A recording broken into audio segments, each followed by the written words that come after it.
सब लोग हमनी के जे छोड़ के चल गई बा ओकरा के शक्ति दी। और उ लोग के शुभकामना बा जे कोरोना से जीवन जीत के आ गई, नए जीवन के शुरुआत के रउआ लोग के शुभकामना बा। बड़ा ही बृहद लड़ाई अलग है।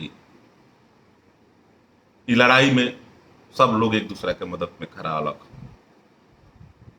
और ई लड़ाई ऐसा रूप ले ले अलग है कि बिहार में पूरा भारत में आग लगा दिले अलग। सब लोग जे बचल बटे, जे सुरक्षित बटे, हे बोले बाबा उ लोग के हमेशा सुरक्षित रखिए, उ लोग के नया जीवन जिए के हमेशा आशा बनवल रखिए। मन बड़ा आज खुश बा भाई लोग। आज से 2.5 बरस पहले, 3 बरस पहले हमरा याद बा भाई, हम अश्लीलता के विरोध कैले रही। हमरा पूरी तरह से याद बा हम अश्लील गाना के विरोध कैले रही। उस दिन हम अकेला रही। उस दिन हमरा लागत रहे कि लड़ाई में हम अकेला रह जाए। लेकिन आज सोशल साइट देखला के बाद आज लागल था कि ना, हम अकेला नहीं थी। ये लड़ाई के लड़े वाला लोग, बहुत लोग पैदा हो गए जे अश्लीलता के गंदा गाना के विरोध में लड़ाई लड़ रहा बा। हम युवराज सुधीर सिंह ओकरा के बहुत बहुत धन्यवाद देत बानी। ये लड़ाई के और मजबूती से लड़ला के काम बा। जरूरत बाटे गंदगी समाज से हटावे के। सोशल साइट देखला के बाद मन दुखित हो जाता, मन में तरह तरह के विचार आ रहा बा कि आखिर का हो गई बा हमने के बिहार के भोजपुरी माटी के। कहे ऐसा सोशल साइट पे हो रहा बाटे।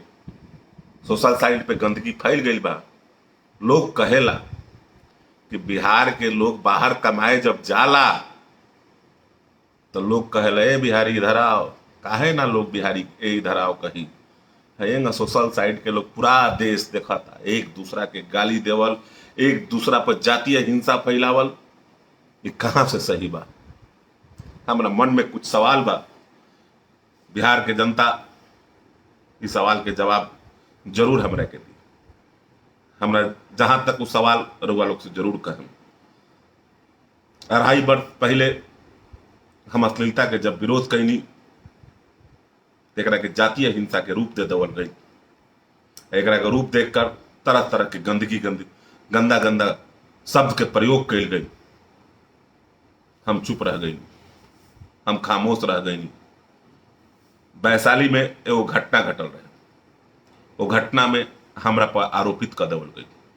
कोनो साक्ष्य ना रहे, कोनो बात ना रहे, कुछ ना रहे। प्रशासन भी जांच कैलक, कहीं से भी हमारा हाथ ना रहे। लेकिन लाई भा के, रो के, आखिर आंसू दिखा के हमरा के गलत साबित कर देवल गई। भाई ये बात तो सच मानू। लेकिन रउरा बताई, लोग कहेला कि गरीबी देखे वाला के अहंकार ना होखेला। लोग कहेला कि मजबूरी देखे वाला के अहंकार ना होखेला। हमने के भोजपुरी फिल्म इंडस्ट्री, हम कोनो जाति के विरोधी ना है। फैन कहता नहीं, सब लोग के इज्जत मान सम्मान करे नहीं। मन में बहुत श्रद्धा बा कि सारा लोग की इज्जत देवे नहीं। एकरा के कोनो जातीय बात मत बनाएम। लोग इंडस्ट्री इतना गंदा हो गई बा, चाहे कोनो जाति के कलाकार लोग होखे लो, हेंगा गाली गलौज कइल जाला, हेंगा समाज में दुष्प्रचार कइल जाला, केहू के बेटी या माई के इज्जत ना कइल जाला। ऐसा नहीं इंडस्ट्री के सपना देखले रहे लोग, पुरनका गायक लोग। ऐसा नहीं इंडस्ट्री के भिखारी ठाकुर संग सपना देखले रहस। का हो गई बा बिहार के गायक लोग के। केहू कभी बबुआन के हई है, तो कभी अहिरान के हई है, कभी पांडे जी के हई है। कौन बात के गाना है, का गाना है, हमरा समझ में नहीं आवत। ऐसा नहीं गाना गावल जाला। लेकिन धन्यवाद देत बानी, आग लाग गई बटे, अब केहू ना गाई। हमरा पूरा विश्वास बा, छाती ठोक के कहतनी कि हमरा पूरा विश्वास बा कि बिहार के जनता जाग चुकल बा। अब केहू केहू के जाति के नाम धके ना गई, केहू के बेटी माई के इज्जत ना जाई। बिहार के जनता जाग गई बा, सब लोग जाग गई बैठे। हम पूरा कोशिश कर रहल बनी। हमार काम रहे बाजा बजावे के, हम बाजा बजा देनी वही दिन अश्लीलता के। अब रउरा लोग के काम बा कि लड़ाई के लड़े के बा। ये लड़ाई के हम अकेले ना लड़ सकेंगे। जब तक रउरा लोग ना जाबे भोजपुरी माटी कभी साफ सुथरा ना हुई। सुपरस्टार कहेला लोग, 0 स्टार से झगड़ा करता लोग। लाइव वीडियो बना के पिटाई होता, न्यूज चैनल वाला के धमकी देवल जाता। गलत नहीं खे, वो आंसू आंसू रहे। ये लड़का के आंसू के कीमत नहीं खे रउआ लोग के नजर में। रउआ लोग के यही लड़का के आंसू के कीमत होके के चाहिए। अगर हमरा के रउआ लोग गलत साबित कैनी, जरा चलते ये भी लड़का आज रोता, एक आंसू के कोनो कीमत नहीं खे। हम जानता नहीं कि गलती कैले बा, वो गलती के माफी मांगले बाटे। लेकिन ओकरा साथे का भइल बा लाइव वीडियो बना के। माननीय मुख्यमंत्री जी, बिहार के राजा जी, रउरा बिहार के माटी के भोजपुरी के कौड़ी के भाव में ही गायकन बेच देले बारा लोग। कौड़ी के भाव में गायकन बेच देले बा लोग। हम रउआ से निहोरा करें कि अश्लील गाना गावे आला इस सारा गायकन के, जो सुपरस्टार से लेके 0 स्टार तक हो को लोग, इस सारा गायकन के चल और चप्पल संपत्ति के जब्त कर लेवल जाओ। इ लोग के वो रोड पे ले आ देवल जाओ कि केहू के माई बहन के बेटी के इज्जत करो लोग। माई बहन के बेटी के इज्जत मर गई बा। ऐसा ने बिहार के सपना देखले रही। हम गलत हो जानी, हमेशा हमरा पर आरोप लगा देवल जाला। चाहे कोनो जाति के लोग हो, चाहे वो हमारे जाति के काहे ना गायक हो, अगर वो गलत गावता तो ओकरा के सजा मिले के चाहिए, ओकरा के बक्से के ना चाहिए। ये बिहार के आवाम हो, ये बिहार के माटी है। एजा चाणक्य से लेके अशोक से लेके एक से एक लोग पैदा, बौद्ध भी बुद्ध भी यही जा शिक्षा ले रहस। ये माटी के बेइज्जत कर देवल गई। ऐसा ने माटी के रुआ लोग सपना देखले रही। हम फेन हाथ जोड़तानी कि जातीय हिंसा के भुला जाई लोग, जे गलत बा गलत कहीं लोग, आ जे सही बाप के सही कहीं लोग। आ रउरा लोग जाग जाए नू तो केहू के माई के दूध में दम नहीं के कि गंदा गाना गाती, चाहे वो कौनो जाति के गायक हो लोग। सब लोग के बराबर अथी करे के बा, सब लोग के बराबर नजर से देखे के बा। हमरा पूरा विश्वास तक रउरा लोग जाग गई बनी। अब तो सुधीर सिंह बस रउरा लोग, लेकिन ये वो नहीं हो रहा बा। सोशल साइड पे अपना बिहार के इज्जत के बचाई लोगी। माई बहन के जौन गाड़ी गलौज करा तनी लोगी, एक दूसरा के देता नहीं लोगी, एकरा के खत्म कर दी लोगी, विरोध करी लोगी। विरोध के कई गो तरीका बा। हमरा याद बा कि इंदिरा गांधी के 1977 में अंडा चला के लोग मारे, चप्पल चला के लोग मारे, जूता चला के, इहो विरोध के तरीका रहे। जब गंदा गाना के हुगाई तो चप्पल जूता चला के मारी मंच पे, चाहे कौनो जाति के लोगों को, कौनो जाति को, चाहे हमारे जाति के कहे ना लोगों को, अगर केहू गलत हो ओकरा के मारी लोग, सोच बख्शी लोग मत। तभी जाके हमने के बिहार के इज्जत और प्रतिष्ठा बची, बची, निश्चित बची। जितना भी बड़ा बुजुर्ग हमने के भाई पॉलिटिकल लोग हैं सन, हम तो ये आवाज उठावे के चाहत ना, हम तो जानत रही कि पॉलिटिकल इशू बना जाए लोग, हम तो जानत रही। हमारा नुकसान भी भाई, बहुत कुछ नुकसान भाई, लेकिन हमार आज मन रुआ लोग के प्रति साथ बा। हम औसन कोनो काम ना कैले रही। हम आवाज अश्लीलता के विरोध में ही उठेले रही, हम गंदा गाना के विरोध में ही उठेले रही।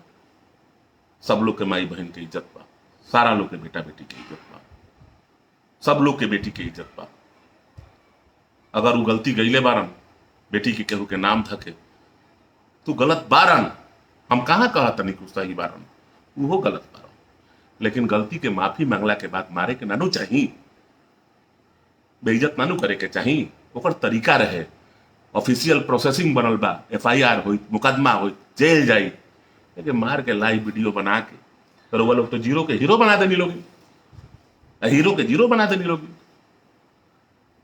हम तो बुझेबे ना कि हीरो के का काम रहे जीरो बने के, छोट छोट मामला में बोले के। ये सब तो गलत बात था।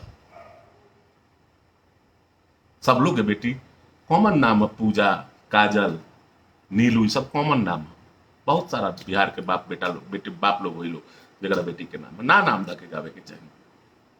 हमरा पूरा विश्वास बा। अब केहू के माई दूध नहीं की पिए कि केहू पूजा काजल केहू के बेटी के नाम धदी और वो लोग जाग गई बनी लोग ही ये काफी बा।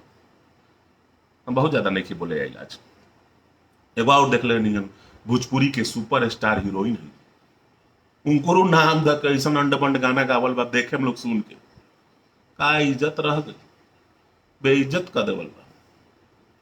हमरा तो बुझाते नहीं खे कि हुंकरा के हुंकरा ते गवा दो, तो हुंकरा के हुंकरा ते गवा दो, तो हुंकरा के हुंकरा ते गवा दो। भगवान कृष्ण कहले बारन कि जब नाश मनुष्य पे छाता है पहले विवेक मर जाता है। आखिर विवेक चला ही न गया, आखिर विवेक चल गई, भूसा भर गई लू।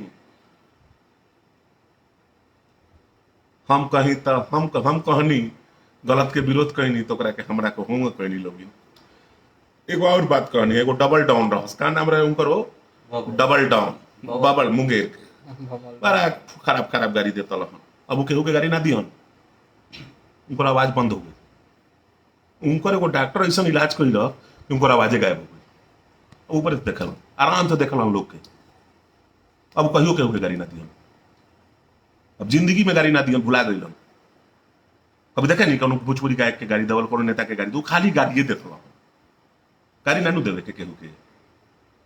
हम केहू के गाड़ी नहीं खरीदत।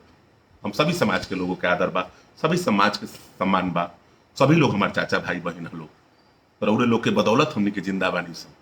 रउआ लोग के आशीर्वाद बा तो सुधीर सिंह बरकरार बारन। रउआ लोग कहे नहीं राजपूत, हम प्योर राजपूत हैं, गलत के गलत कहे, मैं सही के सही कहे। हम कहियो सही गलत के साथ ना दें। जीवन जब तक रही हम गलत के साथ ना दें, जब तक जियत रहे हम गलत के साथ ना दें, कहियो गलत के साथ ना दें। रउआ लोग के विश्वास दिलावतन, यकीन दिलावतन। बहुत ज्यादा हमरा लगे समय अभी तो नहीं खे, लेकिन रउआ लोग से बस कहें कि अपन ख्याल रखी लोगिन, खुश रही लोगिन, खुश रहे की कोशिश करी। कोरोना से पूरा सब लोग परेशान अलग हो, हमरो हो गई लख। रउआ लोग से का कही, हम परेशान हो गई बनी जानता नहीं। और सोशल मीडिया में सबसे बड़ा खराब बात का लगेला, कहे लोग कि बाहर